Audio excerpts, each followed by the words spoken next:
Shalom saudara yang dikasihi Tuhan Yesus.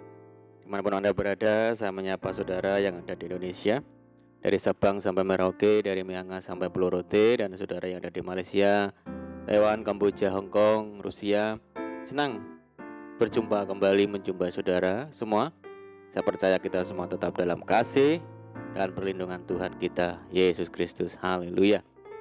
Selamat datang kembali di channel Pokok Anggur bersama saya, Yosia Krispianto.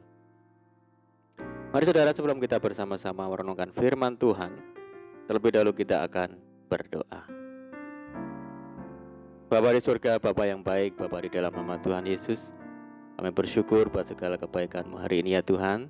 Terima kasih buat penyertaan Tuhan bagi kami hari ini, dan saatnya kami rindu untuk merenungkan firman Tuhan.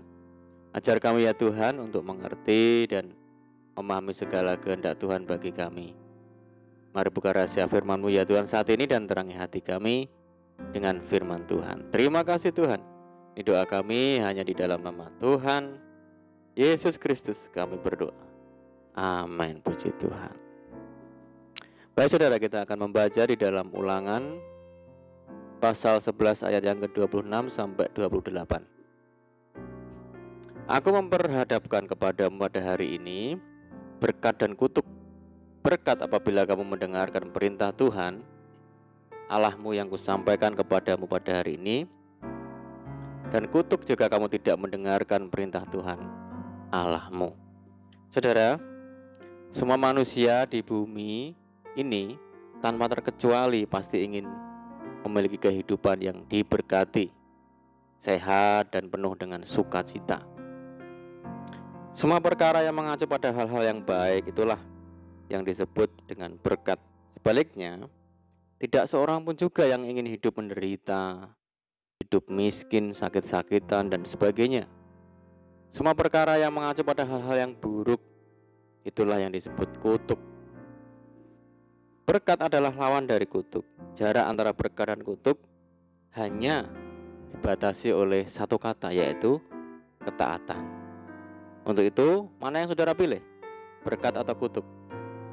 Pasti dengan serempak dan spontan kita akan menjawab berkat. Bila kita merenungkan ayat demi ayat, sebenarnya Tuhan memberikan kebebasan kepada kita seluas-luasnya untuk membuat pilihan hidup, saudara. Hidup mana yang akan kita jalani? Apakah kita memilih untuk menaati semua perintah Tuhan dan melakukannya dengan setia? Atau kita menolak untuk hidup taat kepada Tuhan, tetapi lebih memilih hidup menurut keinginan sendiri dan menyenangkan daging? Tetapi pada akhirnya kita akan menerima kutuk sebagai konsekuensi dari ketidaktaatan kita sendiri. Mungkin tidak sedikit dari kita berkata, mustahil kita bisa hidup taat kepada Tuhan selama kita masih hidup di dunia ini. Saudara, Tuhan sangat tahu kelemahan dan kekurangan kita. Dan karena itulah Dia menasihatkan, berjaga-jagalah dan berdoalah supaya kamu jangan jatuh ke dalam pencobaan. Roh memang penurut tetapi daging lemah.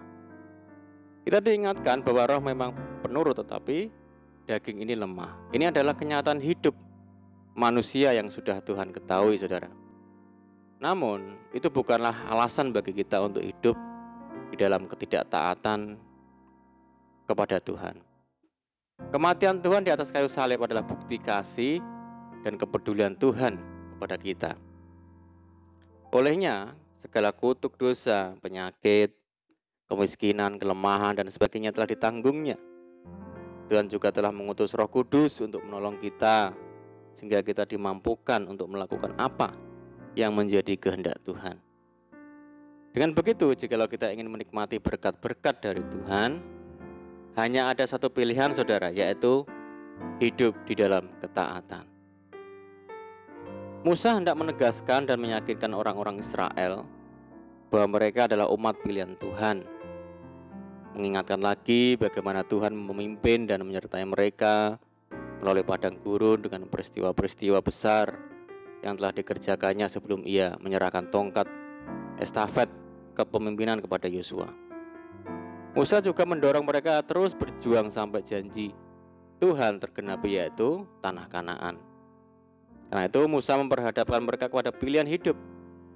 Jika mengasihi Tuhan dengan sungguh, ada upah yang tersedia, yaitu kehidupan, berkat, dan keberuntungan. Sebaliknya, jika mereka tidak taat atau memberontak kepada Tuhan, dampaknya adalah kematian, kegagalan, dan kutuk. Pesan Musa ini juga berlaku untuk setiap orang percaya. Hidup di masa-masa akhir ini kita dihadapkan pada ujian dan tantangan yang semakin berat. Iblis dengan segala tipu dayanya semakin meningkatkan intensitas kinerjanya, berjalan keliling sama seperti singa yang mengaum-aum dan mencari orang yang dapat ditelannya. Dengan menawarkan segala kenyamanan dan kenikmatan duniawi. Karena itu Tuhan menuntut sebuah ketegasan dalam diri setiap orang percaya untuk membuat pilihan hidup yang benar. Di hadapan kita ada dua pilihan yang sangat kontradiktif, saudara. Kehidupan dan kematian, berkat dan kutuk, keberhasilan dan kegagalan. Mana yang saudara pilih? Kita tidak dapat berdiri di tengah-tengah, bersikap kompromi atau suam-suam kuku, saudara.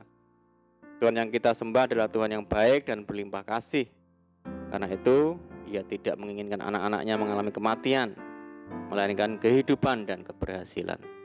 Tuhan mau kita memilih kehidupan, yaitu dengan mengasihi Dia, beribadah kepadanya, dan taat melakukan kehendak Tuhan.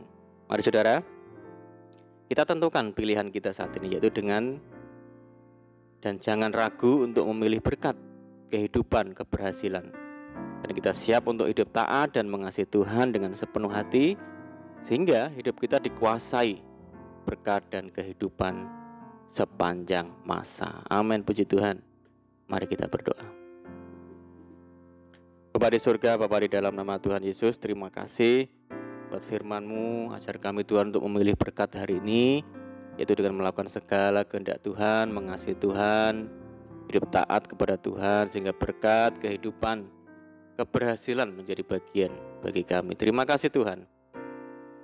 Saat ini kami berdoa bagi saudara kami semua yang mendengar program ini, di Indonesia, di Malaysia, di Hong Kong, di Rusia, dimanapun mereka berada. Tuhan yang sakit, Tuhan sembuhkan di dalam nama Tuhan Yesus. Yaitu dalam tekanan, kesulitan, pergumulan, Tuhan bebaskan mereka, berkati dan pulihkan hidup mereka. Buka jalan di dalam nama Tuhan Yesus. Tuhan memberkati mereka dalam rumah tangga, pekerjaan, dalam usaha, bisnis, pendidikan. Berdoa bagi saudara kami yang hidup dalam ikatan dan belenggu dosa. Mari Tuhan lepaskan hidup mereka di dalam nama Yesus. Berdoa bagi saudara kami yang ada di tempat pengungsian, Tuhan yang berikan penghiburan. Berdoa bagi bangsa kami Indonesia saat ini menghadapi pandemi COVID-19 dan dampak yang ditimbulkan di segala sendi-sendi kehidupan. Mari Tuhan belas kasihan Tuhan bagi bangsa kami, sehingga bangsa kami dapat mengatasi segala masalah yang ada. Pulihkan bangsa kami ya Tuhan, berkati negeri kami dan kerinduan kami, mohon belas kasihan Tuhan. Kiranya pandemi global ini segera berakhir sehingga kami boleh kembali lagi hidup normal dan menjalankan aktivitas secara normal kembali. Terima kasih Tuhan, ini doa kami percaya Tuhan mendengar seruan doa kami. Hanya di dalam nama Tuhan Yesus Kristus kami berdoa. Amin. Puji Tuhan. Puji Tuhan saudara, kita sudah berdoa. Saya percaya saat ini kita dikuatkan dan diberkati. Mari kita tetap semangat di dalam Tuhan. Jangan berputus asa, tetap berdoa. Bersukacita senantiasa, sebab di dalam Tuhan kita sanggup melakukan segala perkara. Selamat malam dan selamat beristirahat. Doa saja menyertai saudara semua. Tuhan Yesus memberkati. Haleluya.